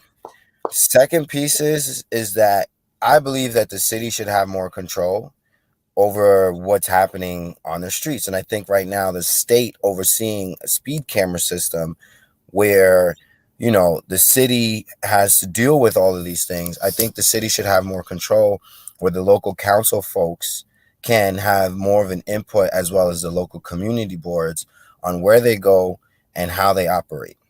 And so I believe in giving that control to the city. And lastly, I think that there's also another conversation to be had about accountability as well. I drive. I know how I like to drive. I know what the speed limit is, and I still drive over the speed limit. And so, we have to also be accountable where if the rule says don't drive beyond 25 miles an hour, then that's what people should do, right? Speed camera or not. And if we build a culture on our road where, again, we're prioritizing people's safety, because I think that's a conversation too, where people are getting hit by reckless drivers. I mean, right on my block, Avenue D, it don't be 2 weeks go by without somebody having a car crash because they zipping in, zoot-eyeing through our streets, trying to pass around each other and get into car crashes. So what are we saying to those people as well who are recklessly, honestly driving through our streets?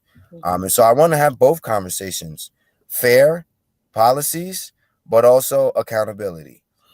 And I think all in all, I think everybody's pretty much correct. You know, it's all about revenue, but at the same time, it's accountability. If it's 25 miles per hour, and there's a reason it was that, because of the number of people who have been getting in car accidents, been getting hit, and so it's just it is a revenue.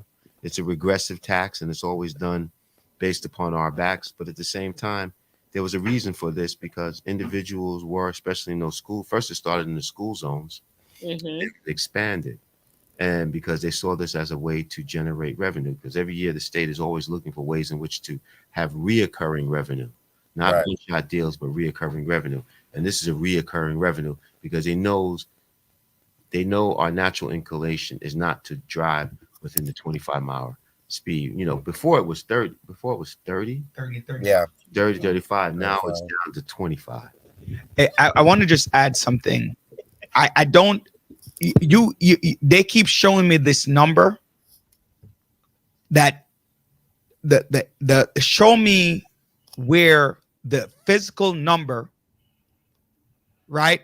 That's funny.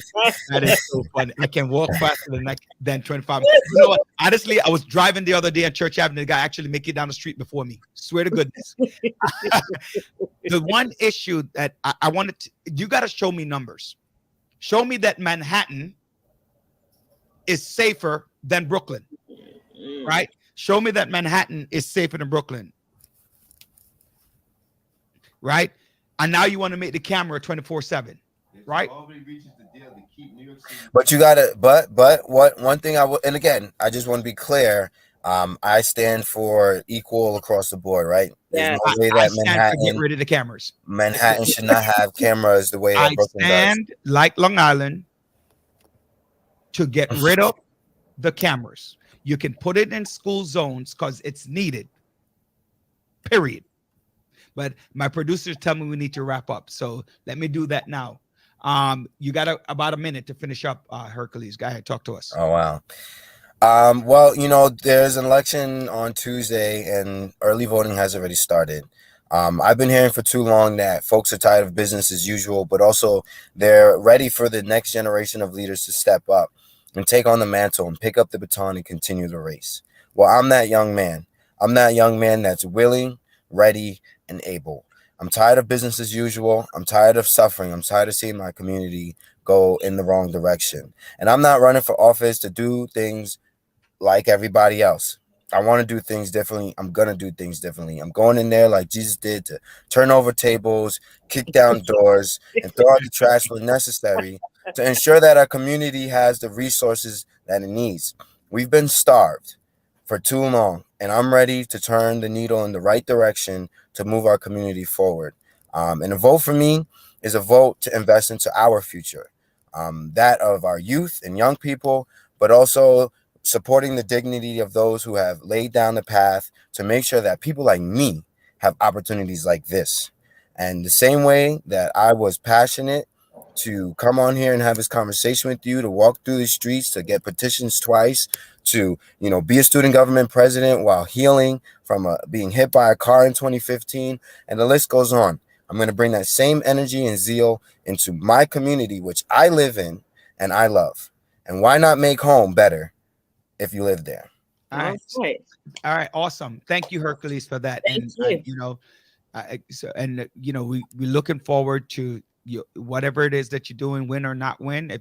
That make sure that the work continues, that what you've been doing for us. So God bless and have a great evening. And thank you for the conversation. This is awesome. Thank you for joining Thank us. you.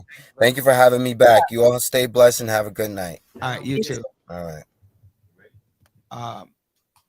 Yeah. So, Now we have the pleasure. Can't hear you. Now we have the pleasure to of the other candidate for the 58th Assembly District, right here in the Villagers. And Monique, the microphone is yours. you got it, Monique. All right, you got me set up? Yeah. Hello, hello. I don't think I'm on yet. Yeah, you on. You on. Okay. So, hello, everybody. My name is Monique Chandler Waterman. I am a Democratic nominee for New York State Assembly in District 58, covering East Flatbush, Canarsie, Brownsville, and with the new lines, a little bit of Crown Heights. I am a mother of 4 beautiful children. My son is right here with me today. I am married for over 21 years. I am a chaplain. I'm a community advocate. I'm an educator. I'm a healthcare worker. And I love my community. I had a single mom on public assistant working 3 and 4 jobs, and I was privileged to have a village that poured into me. My grandparents, my aunts, my uncles, my teachers, my pastor, my neighbors who walked me to school, and I want to give back to the community that helped raise me by pouring right back into them and giving resources. So I'm here in the community, born and raised in East Flatbush all my life. And I also taught in multiple schools throughout the district, PS 135. I went to PS 135. My mother went to PS 135. My 4 children went to PS 135. I taught at PS 135. I went back to PS 135 and bought 110 free after school programs. So what I'm trying to say is I'm deeply rooted and invested in the You community. forgot my 11. I didn't just, I'm going to talk about my 11 too, because you just want to talk about my 11. I know all the time. Talk about my 11. But basically, What's wrong with my 11? I went to my 11. Thank you, because we My both mom went to my 11. my Thank you. 11. Okay, because John and I both went to my my 11. husband at my 11. Thank who you. who y'all know very well. At 11 years old, I taught and I also did after school programs there. And I must continue being in the community. So I didn't do this for a title. I didn't run for a title. At 19 years old, like I've mentioned before, I got pregnant. At 20 years old, I had my daughter. And I realized when you bring a child into this world, you have that responsibility. Everything looked different. Like the streets looked dirtier. The child care wasn't good enough. Nothing was good enough for my child. So I figured I had to be part of the solution. My kids didn't ask to be born. So that's when I started a 24-hour daycare center. Then I started a nonprofit organization. Then I started organizing the Block Association because I figured if you make the community safer, better, you pour into your community, guess what? Your children, your family will also be safe and be protected. Bullets have no name, as we know. We need to do affordable housing crisis. We need equity education. We have a public health system. So basically, we just have to help and pour into our community. And that's my passion. That's my belief. And that's why I've been doing the work I've been doing on the ground, boots to the ground for over 2 decades. That is awesome, and you have Caribbean roots. I understand. My mother's from Barbados and my father's from Jamaica. So let me ask you a question: which one of them is more important? Both of them are. What's your statement? Together. What's your We statement? are What? Caribbean, I don't want to hear that. I don't want to hear no Listen, you only want to hear Jamaica, but she's being political. real. Political. No, being real. Okay, wait. Okay, wait. What do you like from each? So in my house, it was Barbados. On 46 churches, Snyder, I swore it was Barbados. I had to scrub my clothes with my hand, and I had the culture. So that deep rooted. Wait, we did it in Jamaica too. I'm gonna tell you my experience. Okay. So my father unfortunately wasn't around. Right? Okay. So I'm gonna tell you my experience. My grandmother was able to pour that to me in my family, the Bajan household, the cuckoo, making cuckoo stick, right? Turn the cuckoo, doing all that. And from the Jamaica side, I was privileged to go to Jamaica at 13 years old to Hanover, Green Island, where I had to learn the way for taking this American, right, from Brooklyn, going to Hanover, country, going to the barrel. That's deep country. Water coming up the hill at 1:00 in the morning, right? I had to do that. And what I did appreciate is the dance hall, the reggae, the music. That's my life right What about there. the Atkins office? So you know the dance hall movie, right? That's all Queen. I know life. Dance Hall Queen. That story represents so much of us. Mm-hmm. So coming from where you be sexually abused, there's a lot of stuff that happens. That story represented every part of my life. So my father wasn't there, but I used that movie, played it over. I had to meet Audrey when I got to Jamaica, over and over. And I used to have issues with my mom. Like you're never there. Not realize she had to work 3 and 4 jobs. My father's not here. And just knowing that we didn't have resources and then watching this movie where this mother and daughter has so much issues. And at the end of it was a happy ending. And she did the best she could. You learn that you work with what you have to make ends meet. She didn't have money. She was poor. There was unions, there's politics. All of that was shown in the movie. So I would say the culture of both really made me who I am today. Even though my father wasn't able to be with me because he wasn't ready to have a child like me, because I'm very strong-minded and strong-willed, but I was still able to have my aunts and uncles that poured into me. So I have to say both sides came together and made me who I am today. We're a melting pot right here in Brooklyn. It's all islands. And one of the things that's happening in Brooklyn politics is becoming divisive of which country you're from and what country you're not from. We all are one. When cop pull us over, they're gonna say, "Are you Jamaican? Are you Haitian? Are you Asian?" No, you're black and you're from this community, and we're treated all the same. So at the end of the day, it's one big family. That's true. Is that good enough for you, Mr. Bailey? Yes, I want to push a question across, Yes. and I've forgotten to ask. Right now, we're talking to Monique Chandler Waterman, who's also running for the previous district. You heard Hercules Reed, who was there before, talking about the district, and I forgot this question, and you touched on it, and I want to mental health. Mental health. Last week, I was privileged to moderate and host a program on mental health. And a couple of weeks ago, I hosted, and thank you, the Village and everyone else, Tiffany Tucker,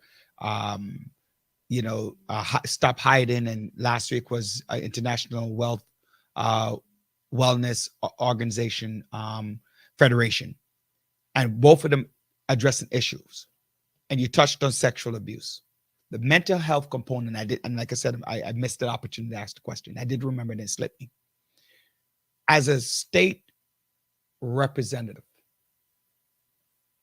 the direct question that I have is not, we talk about mental health and its need. What will you do to push across for Blacks, Caribbean, diaspora specifically?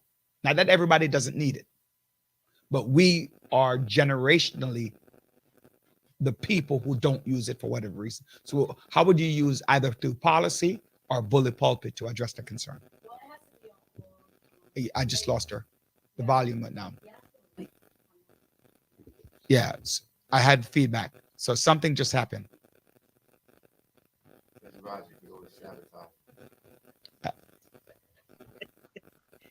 Go ahead, talk. This one. Go ahead, Monique. You can't hear her. Okay. Can't hear her. Try again.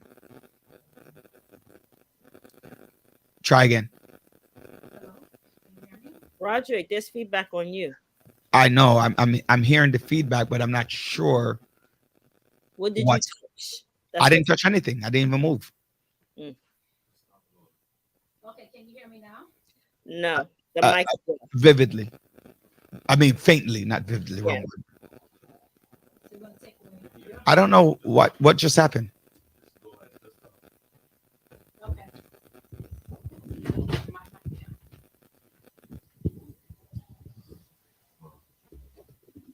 Is that, can you hear me? Much better. Thank you. Okay, so we need to take the mic away from Yes. what it was. Yes. Okay, so when it comes to mental health, it's a multi-layer issue that requires a multifaceted approach. Awareness and destigmatizing mental health. I found that when I founded my nonprofit organization, a lot of focus was on mental health initiatives, making sure we had awareness, workshops, they need funding, we need resources. There's a lot of trauma in our community. There's a public health crisis, and there's a lot of funding that can go into this. But more, well, I would say at the basic level, if your knee hurt, you go to the doctor. It's easy to find a provider, right? To go to. When it comes to mental health, you have to do so much to find a provider that matches for you, and also a mental health provider, period. Right. And then you go on a waiting list. It's so unattainable at times. And then I remember waiting a month for my daughter to get services.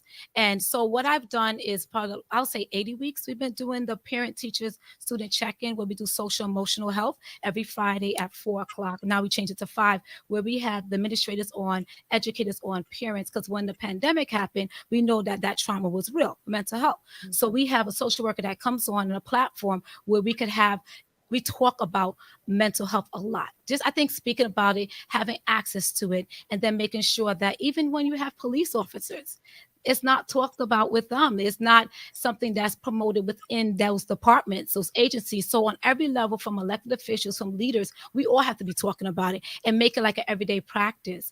I remember when Mr. Hawthorne, right, died by suicide. And we were on the community, it's like, dang, if someone knew, if we had in the Caribbean community, we're having these stories, but if we talk about it and we're able to get professional help, I started also when it came to there's a mental health first aid program by Thrive. I know it's not as popular to talk about, but I really wanted to do that and be a trainer. So this way I could bring it to the community. So we train over, I'll say, a couple of hundred people at the nonprofit, just so, because we're the first responders when it comes to mental health, but we just need to help people until professionals arrive. So we had to learn that as well, because we're in this community and it takes long sometimes for help to arrive. But if we're there and we could stabilize someone until we could get to the professionals. So it's about information, access, constantly talking about destigmatizing it, letting it be okay, and making sure that on all levels, from government, healthcare, everybody's in that conversation to make sure this happens. It's not one thing you could talk about. You have to talk about everything that affects and impacts when it comes to the mental health. Thank Oh, you. you need a mic.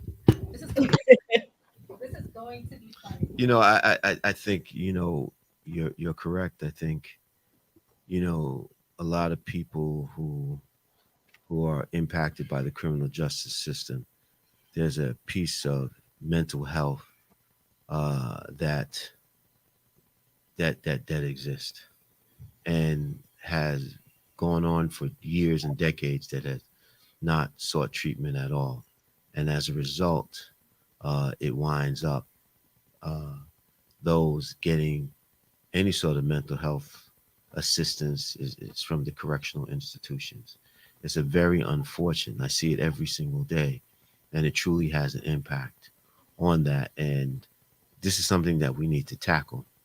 And this is this is my issue. And when a lot of your people have been upset because I've talked about this process, and the reason I talk about this process is because we're in this predicament now with the redistricting, where we have two powerful congressional people, Hakeem Jeffries and Yvette Clarke, going against one another.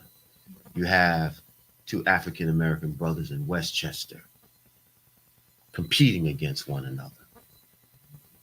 We're going to lose. And this is my whole thing with the process. When Democrats are in power, we always talk about Republicans abusing their power, but Republicans know how to go right to the edge, but not over. We go over the edge. And my issue has been, why are we doing a special election and then 28 days later we're doing a primary election? The cost and everything else. And you have great candidates. Either one, we're blessed with either one. Whoever wins, we're blessed with either one. And that's my issue because of the process. And we always seem to, we don't benefit from it because in the long run, and the perfect example is I look at redistricting. Look what happened with redistricting. The first time the Senate Democrats had an opportunity to create the lines after they voted for the commission to put the commission in place, then they have an opportunity, and look where we wind up at. That's my issue. So what I want to go back to something very fundamental. So we have a lot of Black people in power, right? But Brooklyn politics is very divisive right now, and we're going to. So if we could model behavior, we talk about gun violence and stopping gun violence. But if we model behavior as leaders to work together and be on one page, then we could stop certain issues that's happening on the ground. But until we get that, so you're talking about something on a higher level. How about on the basic level? We work together. Why am I the Democratic nominee, right, for this election, voted in by my peers, who not only know the former Assembly member Nick Perry, who's the ambassador now, but also know me personally from the work I've done that chose me for the Democratic line? Why was there a placeholder for a Republican with the same first name, Monique? There's a lot of tricks that's played that will become divisive when it comes to politics. So at the very basic level, how about we just work together? We don't have to like each other. That's not what this is about. When you're in office, you're representing thousands and thousands of people. In this case, this district's like 140,000 people. You're not going to like everybody. But I know that in every bad actor, right, there's some good qualities in some electeds that we could work with. And we got to get on the same page. So let's just start with that first. How about the local politics? How about we unite Brooklyn politics and we say, you know what? Everybody may have a different view, but what can we commonly get around? A 12-year-old getting murdered, that shouldn't be happening. So let's get around. We don't want that to happen anymore. And then we work together for a solution. So how about we do some basic stuff where we just get aligned and be on one accord when it comes to the community. So you're talking about something that we can't even basically just get along and talk to each other and come up with policy and align for the community. That's where it needs to start. You are correct, because this has always been the problem since I've been in politics. The local elected officials cannot get on one accord.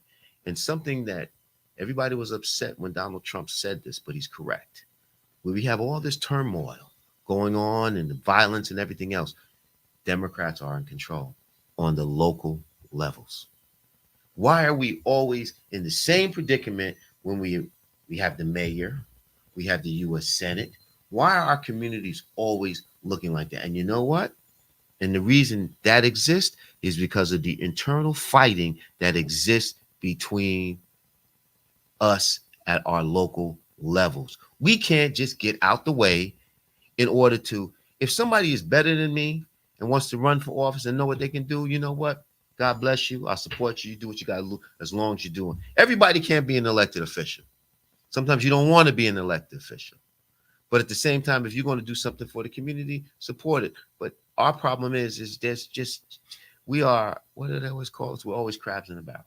And we will always continue to be crabs in the barrel, because one of the biggest things that bothered me was we had a Black person running for mayor from Brooklyn.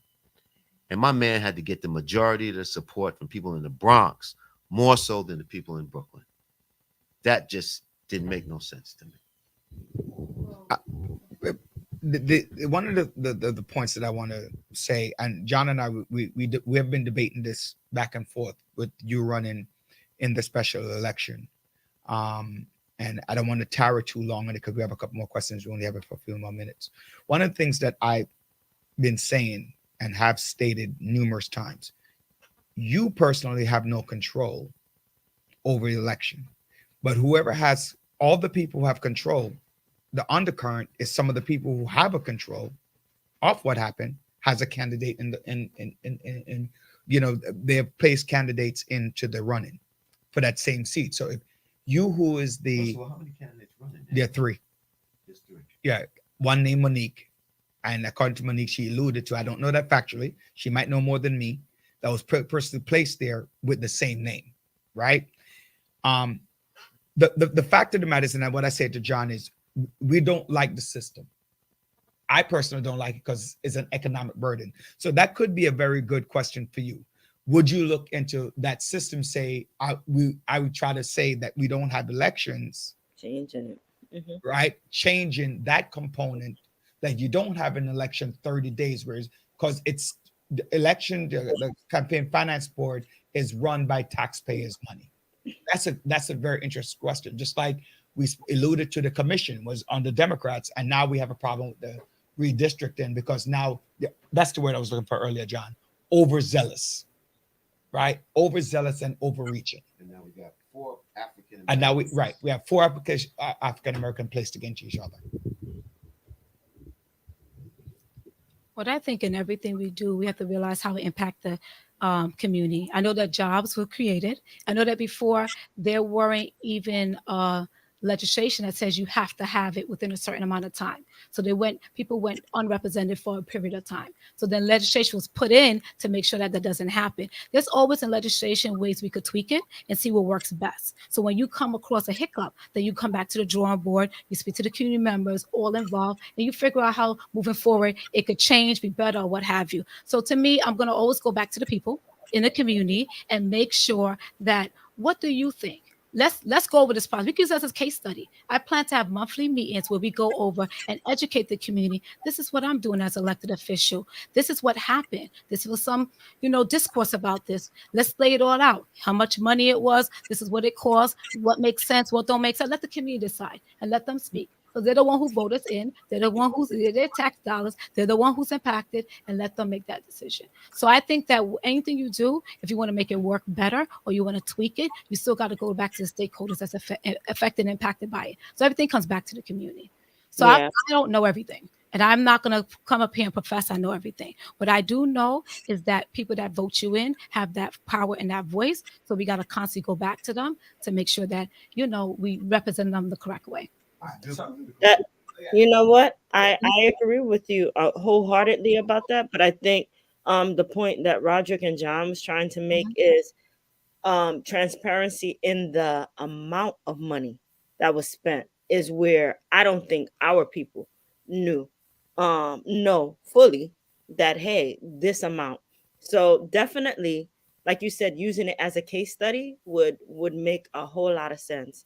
And also putting how much everything costs, especially when we're dealing with crime so much, that could be used towards what can we do better in helping with the crime situation.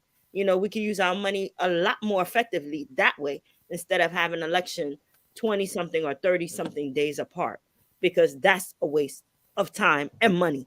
And you're not going to get the impact. People coming out 2-3 times to come and support as much as we want. But the reality is people don't come out until there's a big election or something. So that's the truth.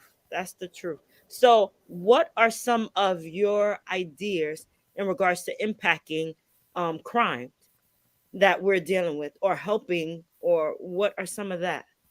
So what I have been doing for the past 2 decades is advocating to reduce gun violence. And the way I see it is it's wraparound services. And I said this before, the triggers pull when we don't have affordable housing. The triggers pull when we don't have equity in education. The triggers pull when there's so much different social determinants to help that's going on with the public health crisis. So if we deal with resources at the beginning, then physically the trigger will be pulled at the end. So we keep on looking at when the trigger's pulled, but you're not looking at the metaphor of when the issues were happening. If I can't afford just a basic need of shelter, where I'm gonna lay my head at night, that impacts a child. When the mother has to work 3 and 4 jobs to afford rent, when you got grandma, great grandma, second, third, fourth generation, and everybody's telling your child and how to raise it. Everybody knows better. When you're in a house with multiple generations, everybody trying to raise your child. That child's confused and frustrated, don't want to be in the house with all of them at the same time. But you have to live together because the rent is too high. So we caused that there. Do you think that at 12 years old, you see your mom go to work every day? You don't think you want to contribute to that? You don't think if somebody sometimes show you a way to get it quicker? You can't get a job, making some money. So sometimes those kids are out there being parentified and helping their parents paying rent. At 16 years old, I was helping my mother pay mortgage. That was my responsibility, but that's what I did. So we're looking at when the physical triggers pull, why is rent so high? It should be income targeted to what the persons make, and then we make it truly affordable. So we need to really look at that. So wraparound services, when I go to the mothers who lost their loved ones to gun violence, or parents in general, they're in the hospital, or maybe we're planning a funeral. We're talking about their rent can't be paid, their mortgage can't be paid, they need after school program. They're talking about so many different things. Wrap around services. And that is not cookie cutter or templated. It's customized based on the needs of the community members. So East Flatbush Village Inc., when I founded it, it was wraparound services. I needed that when I was younger. Everybody needed that. I know, going through the community. So I know I have to quickly wrap up, but wraparound services to holistically take care of the whole entire family. So please share with our listeners your last point, why they should go out to vote for you, because go ahead, Miss Monique. Okay. My name is Monique Chandler Waterman, Democrat nominee for New York State Assembly in District 58. You should vote for me because I've been in this community my whole entire life. I didn't just come for an election, for a seat. I'm a mother of 4, and I've been tirelessly working, building institutions, building programs, making sure that I do what I can for my community because I love my community. And this community helped raise me. I didn't leave my community to move into another one. I stayed to make it a better one for my family and for your family. I am your community mother. I am your community sister. I am your community friend. And we'll talk about Mr. Ambassador Nick Perry himself. I was privileged to have his endorsement, his support, his blessing, his mentorship to replace him. And we know that there has to be a vote May 24th, the special election. But I know that I am the one for the job. He knows that. And a lot of my supporters, and most of you in this room, especially Mr. Daly, who worked with me well over 10 years in the public school system at my 11 junior high school, used to bother me all the time. I'm not a stranger to anybody in this room. This is not the first time you heard of this candidate, but I'm sure it was the first time you heard of the others. I am that person with a body of work from city, state, working for the former city council member Jamani Williams, working for Assembly member Nick Perry, working for city agency Health and Hospital Test and Trace, being an executive of a major nonprofit I created, organizing Block Association. That body of work taken it to the assembly, I could best represent you. And I'm the only candidate that could talk and have that body of work and have the evidence to prove it. Monique right. Chandler Waterman, All Democrat. right now. All right. Your website. Monique for NY.com. Monique 4 with the number 4, the word 4. No, I'm saying number or word.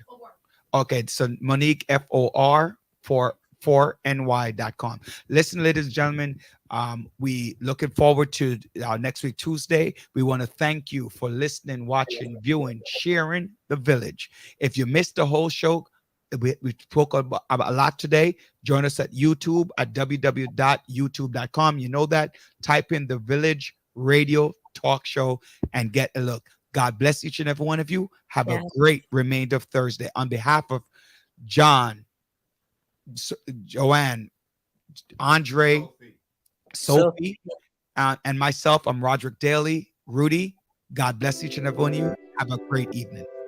And good luck, Monique. Thank you for joining us. Thank you, listeners. Have a great week.